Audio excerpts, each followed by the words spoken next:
सागत पाणे राम लोई, सागत पाणे राम लोई, सब जन माथे मारे साधु भाई, माथे मारे साधु भाई, नाम के हो तत सारे साधु भाई,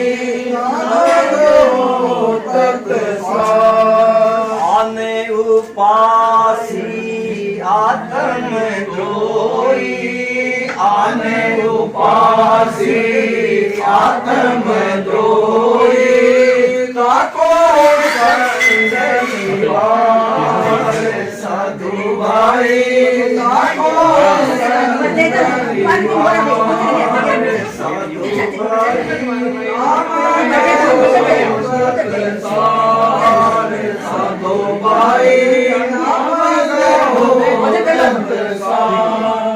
कोडी रे खुशटी हर जन मिले जो, तागट ब्रह्म विचार, कोडी रे खुशटी हर जन मिले जो, तागट ब्रह्म विचार, साधु भाई तागट ब्रह्म विचार, के सुख राम वेद बिना बले, के सुख राम वेद बिना बले, सबीरे काल की जार, साधु भाई सबीरे काल की जार, साधु भाई नाम में हो तत सारे, साधु भाई नाम में हो तत सारे, कोई भक्ति सरवर अवर न कोई, देवलोक पीर जाए लोई, तीन लोक पीर देखा है लोई, गुरु सरवर अवर न कोई, गुरु सरवर अवर न कोई, देह के माया दिखाया है देवा, देह के माया दिखाया है देवा, तीन लोक सिर निज तत भेवा, तीन लोक सिर निज तत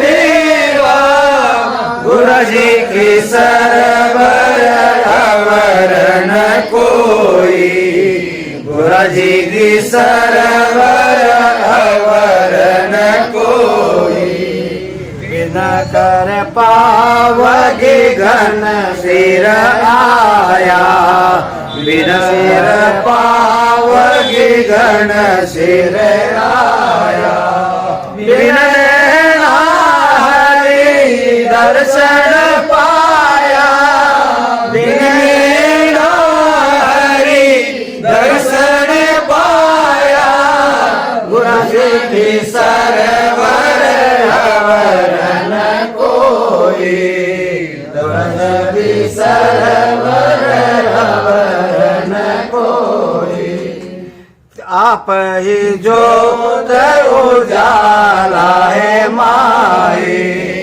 आप ही जोत उजाला है माई, दसवें द्वार निरंजन साई, दसवें द्वार निरंजन साई, गुरु जी सरवर अवर न कोई, गुरु जी सरवर अवर। जो सत्स्वरूप का विज्ञान है वह समझने के लिए उसकी समझ जो है वह ऊंची चाहिए, और ऐसी ऊंची समझ जो है वह बिरलों की रहती है।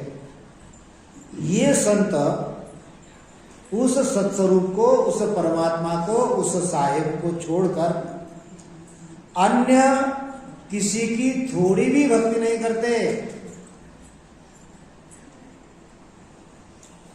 विषय को समझो,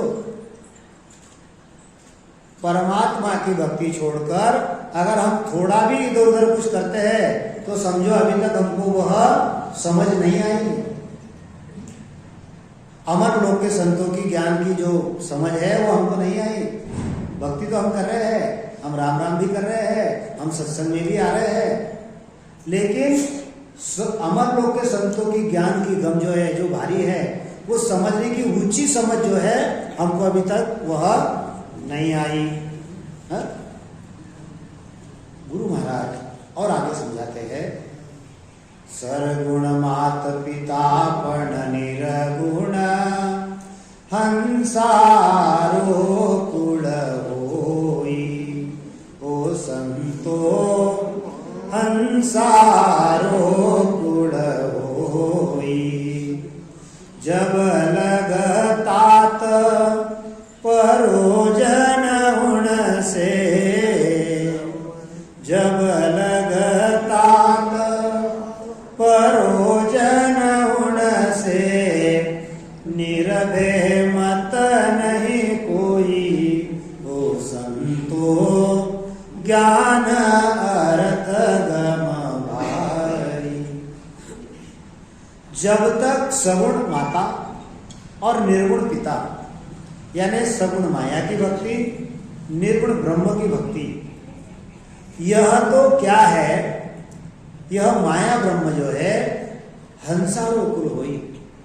यह जो हमारे अंदर जो हंस बैठा है, आप इसको हंस कहो, आप इसको प्राण कहो, आप इसको जीव कहो, आप इसको जो भी कहो, यह माया और ब्रह्म क्या है, ये तो इसका कुल है। जब तक उनसे इनका प्रयोजन रहेगा, माता पिता से इस हंस का जब तक प्रयोजन रहेगा, तब तक उसका जो मत है वह निर्भय है, ऐसा मत समझो। निर्भय मत किसका रहेगा, उसको कुल से कुछ लेना देना नहीं है, उसको माता पिता से कुछ लेना देना नहीं है। अरे उसने तो गुरु की शरण ले ली, उसने ग्रह का त्याग कर दिया और उसने निर्भय मत बना लिया कि मुझे आगे कुछ नहीं करना। उत्पत्ति करता करने वाला जो है, उससे वह बैरागी बन गया। वह क्या बना, उसने बैराग धारण कर लिया, और जो बैरागी बना उसके लिए माता पिता रोते हैं। आप अगर दुनिया में देखो, एक परिवार में अगर 4 भाई है, किसी ने कहा कि नहीं मुझे तो बस बैराग लेना है, मैं कुछ नहीं करूंगा, मैं कुछ नहीं करूंगा, तो माता पिता जो है उसके लिए रोने लग जाते कि बेटा तो ये क्या कर रहा है, हा? घर छोड़ के मत जा, संसार कर। ऐसे ही जो भी जीव इस जगत में जब केवल की भक्ति की ओर जाने लगता है, तो ये माता और पिता जो है यह उसको कहीं ना कहीं रोकने की कोशिश करते रहते हैं। और जिसने उनकी कोशिश में हाँ मिला लिया, समझो उसका मत जो है अभी तक निर्भय नहीं हुआ, वो अभी कहीं ना कहीं कच्चा है। तो क्या कहते हैं गुरु महाराज, सरगुण मात पिता पण निर्गुण हंसारो कुल होई। तब लगतात परोजन उण से, जब लगतात परोजन उण से, निरभय मत नहीं कोई। ओ संतो ज्ञान अर्थ गम भारी। जैसे कुल में माता पिता है, वैसे ही हंस के कुल में सगुण यह माता है और निर्गुण यह पिता है। जब तक संसार में माता पिता से यानी कुल के सुख, संसार के माता पिता कुल के सुख में उलझाते रहते हैं, तब तक कुल की जो गांगरत है, कुल की जो फिकीर है, कुल का जो उद्यम है, कुल की जो आपदा है, उनसे आपका छुटकारा नहीं होगा। हम तो कहते हैं कि भक्ति तो हम करते हैं, राम जी की हम भक्ति करते हैं, लेकिन भी ये आपदा क्यों आ रही है? वो आपदा का कारण यही है कि माता पिता से कहीं ना कहीं हमारा प्रयोजन है, अभी भी हमारा निर्भय मत उसमें हुआ नहीं है। वैसे ही कुल के जो त्रिगुणी माता से उपजे हुए, कुल की उत्पत्ति कहां से है? त्रिगुणी माया से है। और वो त्रिगुणी माया कौन सी है? ब्रह्मा विष्णु महादेव। और कुल का पिता कौन है? गुणकाल पार ब्रह्म। इनके सुख में जब तक हम उलझे रहेंगे, तब तक काल के दुखों का भारी ताप जो है, काल के दुखों का भारी जो भय है, इस जीव को सताते रहेगा। गुरु महाराज तो डंके की चोट पर कहते हैं, मेरी तो शरण हंस जो ही आवे, मेरी तो शरण हंस जो ही आवे, सो आनंद पद पासी और सकल पिसतासी बाधा। अरे जो मेरे शरण में आएगा उसको ही आनंद पद मिलेगा, और बाकी सारे के सारे पछताएंगे। ऐसा कहना छोटी बात नहीं होती। कबीर साहब भी कहते हैं, मारी जोड़ी रो साधु ना मिला मरी हेती, मारी जोड़ी रो साधु ना मिला मरी हेती, जिन संग रे धोबा। अरे मेरे बराबरी का यहाँ पर कोई साधु ही नहीं मिला मुझे कि जिसे मैं कुछ दो बात कर सकूंगा। 5 तत्व 3 गुण के आगे मुक्ति मुकाम, और जहां कबीर सा घर किया वहां गोरख दत्तना राम। कितनी ऊंची हाइट है, कितनी ऊंची है? ये है अमर लोक के संतों की भाषा। ये जो 5 तत्व है और ये जो 3 गुण है, ब्रह्मा विष्णु महादेव, 5 तत्व 3 गुण के आगे मुक्ति मुकाम। संत कहते कि मेरी पहुंच इनसे आगे है, और जहां कबीर सा घर किया वहां गोरख, गोरक्षनाथ। गोरक्षनाथ मतलब सिद्धाई का शिखर। अगर इस जगत में कोई सिद्ध है तो सबसे सिद्ध कौन है? तो गोरक्षनाथ है। अगर इस जगत में कोई ब्रह्म भक्ति का अगर अग्रिम शिखर कोई है तो वो है दत्तात्रेय। और इस जगत में अगर कोई मर्यादा पुरुषोत्तम है तो वो है रामचंद्र। गोरक्षनाथ जहां नहीं पहुंचे, रामचंद्र जहां नहीं पहुंचे, दत्तात्रेय जहां नहीं पहुंचे, ब्रह्मा विष्णु महादेव जहां नहीं पहुंचे, अरे ऐसे अगर देश का मैं उपदेश गुरु महाराज कहते हैं। यह है अगम के संतों के ज्ञान की गम। नहीं तो हम तो बस ये भी कर लेंगे, वो भी कर लेंगे, खुद भी डूबेंगे और सामने वाले को भी डुबा देंगे, नहीं डूबेंगे। दृढ़ता होनी चाहिए भक्ति में। गुरु महाराज कहते हैं, आन धर्म दीन चार, उपज तप जाय है, ब्रह्म भगत और जब ऐसी मत आवे, जब बैरागी हुए नर जग में, जब बैरागी हुए नर जग में, पिता की सब गुण चावे, दादा केवल भेद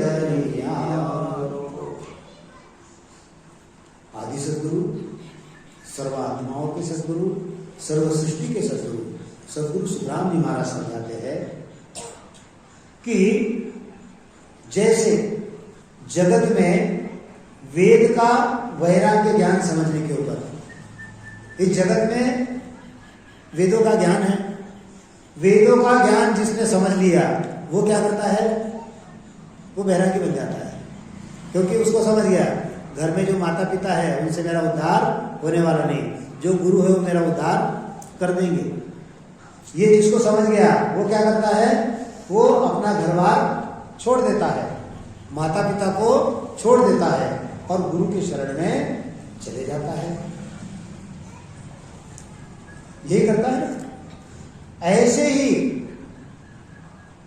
अगर इस हंस को आवागमन अगर मिटाना है तो इसको भी ऐसी ही कमानी चाहिए कि यहां पर ये 3 लोक में जो ब्रह्मा विष्णु महादेव शक्ति 33 कोटि देवता अवतार जो दत्तात्रेय है या 9 यज्ञ जितने भी है यहाँ पर, इनको जब तक मैं नहीं छोड़ता, यह माता रूपी माया को जब तक नहीं छोड़ता, इस पिता रूपी होनकाल ब्रह्म की भक्ति जब तक नहीं छोड़ता, जब तक मेरा आवागमन मिटेगा नहीं और जब तक मैं उस अमर लोक में जाऊंगा नहीं। और ऐसा करने के बाद जब वह सद्गुरु का शरण लेगा, श्वासोश्वास में जब राम नाम का स्मरण करेगा, तब चल के वह निरंतर उसके घट में प्रकट होगा और इसी शरीर में 3 लोक 14 भवन, 3 ब्रह्म के 13 लोक, इनका छेदन करके जीते जी वह 10वां द्वार खोलेगा और जीते जी परम मोक्ष को प्राप्त करेगा। ऐसा ये आदि सद्गुरु बाप जी का ज्ञान है। ज्ञान की महिमा हम जितनी भी करेंगे उतनी कम ही है, समय का तकाजा है और ज्ञान तो हमारा चलते रहेगा, नहीं ऐसी बात नहीं है, लेकिन और भी आगे कुछ हमारे प्रोग्राम है। तो मैं चाहूँगा कि वाणी जी को हम यहाँ पर थोड़ा विराम देंगे और सब लोग ज़्यादा नहीं, एक 11 मिनट, कितना 11 मिनट धारो धार भजन करना है। कह संतों ने एक घड़ी आधी घड़ी हर को ध्यान धरे, वासर भर जिग जोग को नाही करे। एक घड़ी आधी घड़ी, अगर गुरु महाराज कहते हैं उस परमात्मा अगर हम ध्यान करेंगे तो उसके बराबरी का जीव यानी यज्ञ, जो यानी योग, उसकी बराबरी कोई नहीं कर सकता। एक घड़ी कितने मिनट की होती है? ये जो 24 घंटे है, 24 घंटे, 24 घंटों में 64 घड़ी होती है। कितनी? 64 घड़ी। अब 24 घंटे के जो मिनट है आप उसको गुणा कर लो। 24 घंटे के जो मिनट होते हैं उसको आप 60 से गुणा कर लो और उसको 64 से आप भाग दे दो तो एक घड़ी आएगी। तो एक घड़ी कितनी होती है? एक घड़ी होती है 22.5 मिनट की। कितनी? 22.5। अब कैसा है, मनुष्य थोड़ा आलसी होता है। एक घड़ी आधी घड़ी, आधी से बुनियाद। हाँ, मैं तो ये नहीं कहूँगा कि 3 घंटे भजन करो, एक आधी घड़ी कम से कम भजन कर लेंगे हम यहाँ पर। है तो एक घड़ी 22.5 मिनट की होती है और आधी घड़ी 11.25 मिनट की होती है। तो हम 11 मिनट यहाँ पर सुमिरन करेंगे और उसके पश्चात जो हमारा बदा हुआ जो आरती विनती का काम